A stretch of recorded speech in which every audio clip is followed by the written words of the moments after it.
Did you know that your life's experiences could be the key to unlocking a career that makes a difference? So, this is the second part of our 9-part series on starting your transitional housing facility. And on today, we're going to dig deep into your strengths, your skills, and your passion to show you how to use them so that they can launch your transitional housing facility. So let's jump right in.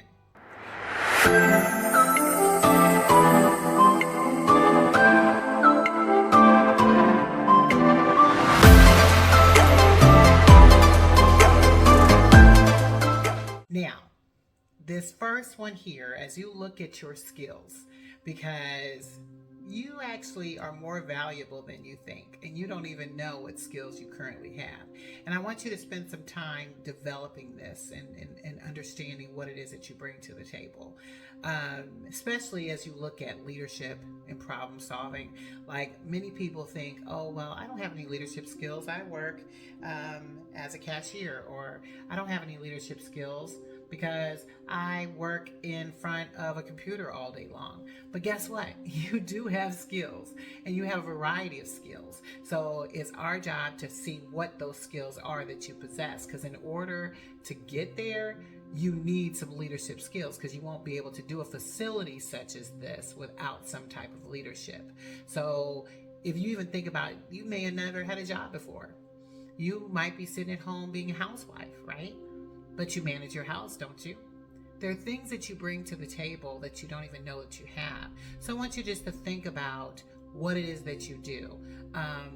Even if it's not on at a job, a career. It could be you're leading a group at the church.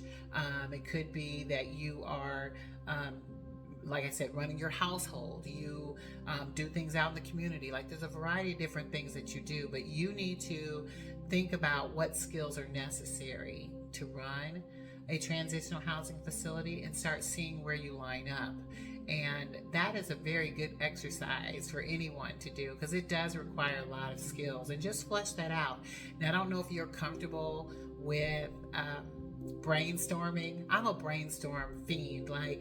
I use this site called MindMeister, and I think I have like over 100 different mind maps, because I'm brainstorming all the time with understanding what it is that I need to have as far as skills, or whether I'm creating an idea. I'm constantly having ideas in my head. So it's a way I can flush out those thoughts. And you want to get into the habit of flushing out and brainstorming in your career. So as you're doing transitional housing and thinking about doing it, what are the skills necessary? Leadership and problem solving are the biggest ones. But just brainstorm all the things that you think you're going to need as a skill, and then do yours. Do what current skills do you have? And sometimes it can be difficult. You might even ask someone, well, what do you see as some of my skills? Because many times we're blindsided to what it is that we can do, or we have blind spots, and people should be able to help you identify if you can't do it yourself.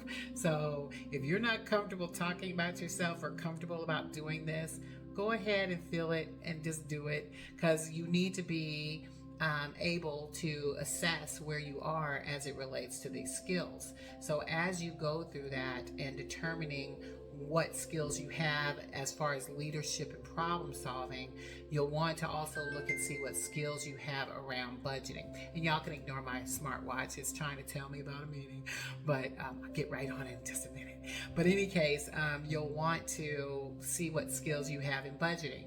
If you've never done that before, if you're not strong, you don't have a strong acumen in that, I would say you want to get one. As I've mentioned before in some of my other episodes, I'm very strong in math, by the way. That's my thing. But I did not have a very strong acumen around finances as it related to businesses until, when I say I had the skills in finance, but it wasn't the right ones. I didn't have the right people guiding me. So I was constantly wanting to stay on top of how I mastered that.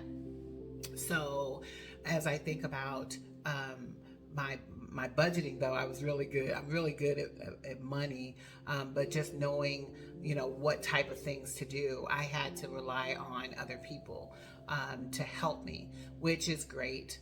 And just recently, these last 2 years has been amazing, which I loved.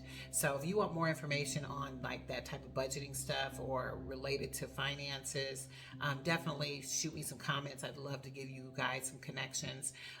But definitely having that knowledge around managing the financial side of businesses and making sure that it did like it was supposed to do, and looking at it diligently. That was where my flaws were, was being able to dig deep and make sure that things are the way that they should be, and how can I maximize what it is that we had. So that was like that was like phenomenal once I developed those skills. But find out what yours are, and then as it relates to just understanding your heart and how you communicate, those are skills too. You want to be able to know that this is more than a business you're creating. This here clearly is a service to the community. So what skill sets do you offer on that side? Identifying what those are, and then how you bring that to the table, and then how you're able to then communicate. Because people forget about communication, but without a strong and solid communication foundation, it's going to be very difficult for you to navigate, because you're dealing with so many different people as well. You're dealing with the residents, you're dealing with the agencies, you're dealing with staff.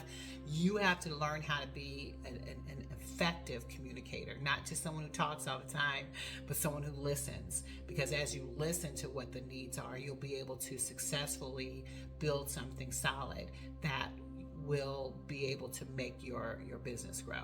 So as you're doing that, and that's really key, is making sure that you know the value you bring, the skill sets you bring in all areas.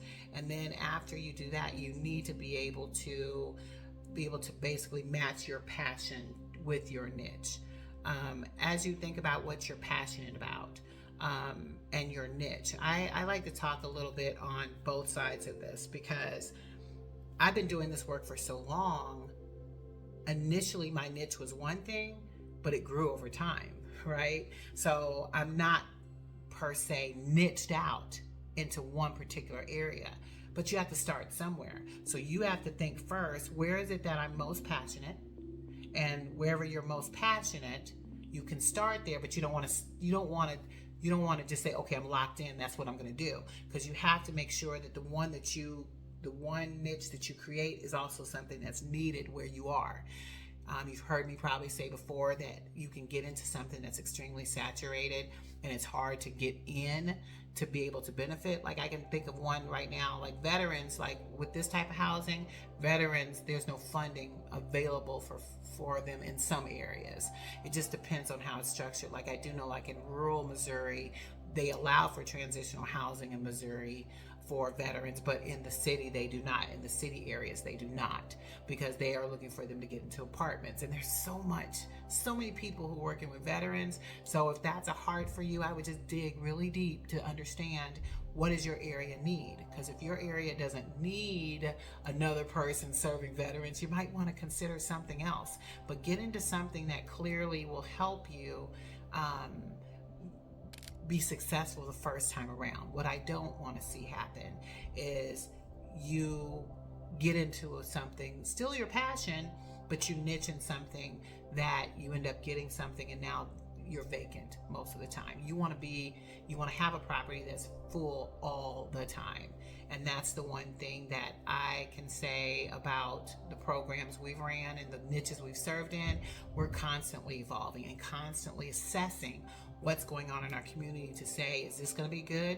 Oh, I would really like to do that. Is that going to work over in this area? Because it also depends on the area as well. Like if you know you want to work with the unhoused population, you're going to have a difficult time in a rural area where there are no agencies that are there to serve them. So you have to think about where you get your property, like all these things you have to think about as you're thinking about the niche you want to serve in. So once you know who you want to serve initially, whether you're working with single mothers, you're working with foster care, people who are in recovery, like these are different niches you can choose. You will then design a program that makes that is going to create an impact. So as you think about, let's say you were serving a population that is aging out of foster care, right? And I love working with that population. And as you're designing that, you want to how are you setting yourself apart? How are you setting yourself out different than anybody else offering services? Because those things matter too. And it matters how how successful you can be at that. So if you have a background in that, you have some knowledge that's going to help serve you. If you don't have a background in that, you just have heart for it, then you need to make sure you're around people who can help guide you in that space if that's the niche you want to work in. So I want to just encourage you that as you identify which niche you want to be a part of and what you're passionate about, just make sure you set it up properly and that it will serve not just where you want it to be, but also the community that you're in, because those can make a difference. Now, one other caveat I'll add as it relates to matching your passion and your niche. When you have a niche that is more a complicated niche, and I'll say, when I say complicated, when I think of individuals who are coming out of incarceration, for instance, and they have to register, you need to make sure that if that's a population you want to serve, that you're all in and in it for the right reasons. I'll just say that, and I specialize in working with that population, and have been doing so pretty much my whole time, more so these last few years. Like, that's what we do. And only because God has been growing my heart related to that population. Because when I first got involved working with them, I just had a child. He was a toddler, and clearly, sex offenders cannot be around children at all. So I had to be like, well, why would I do this? But my heart started growing for them.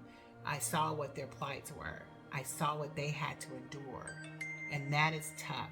If you've never had to live anything before, and now mind you, people are like, well, they deserve what they get. Who are we to judge anyone, number one? And number two, once they've done their time, they deserve to have a place to stay. They deserve to be able to live a life, just like we all have sinned and come short. So they just have their sin is like a scarlet letter on them for the rest of their lives. So that's why I said my God has grown my heart related to them. And you just want to be careful if that's a population you really are passionate about or thinking about.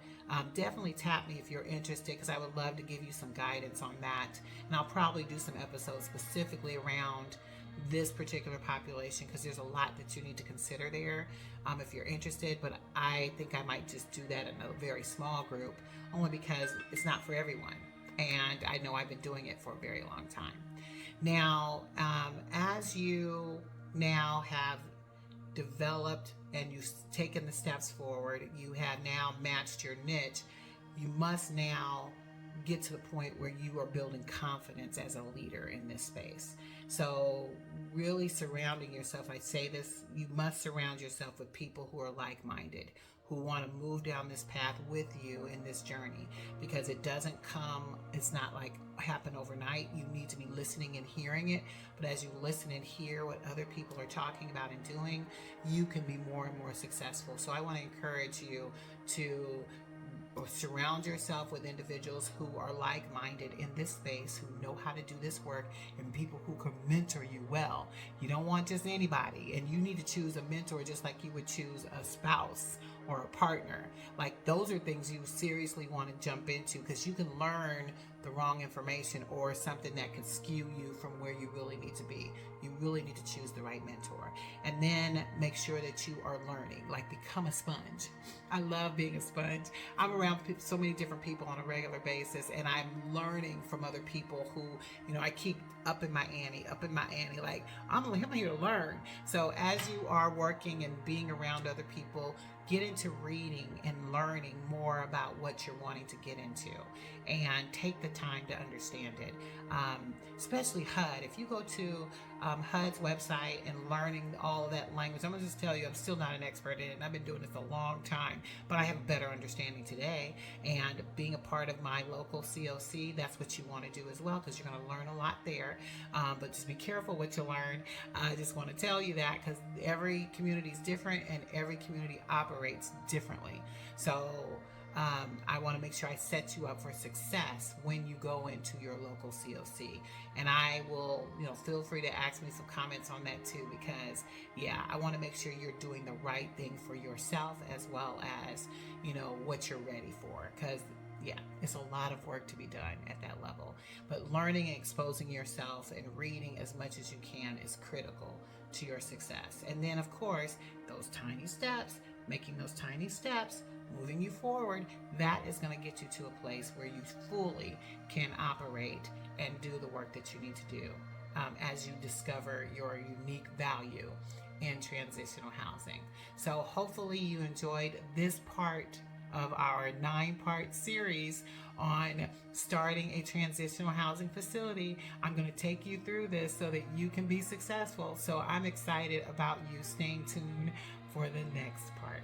And go out there and transform your life, because transform lives transform the world.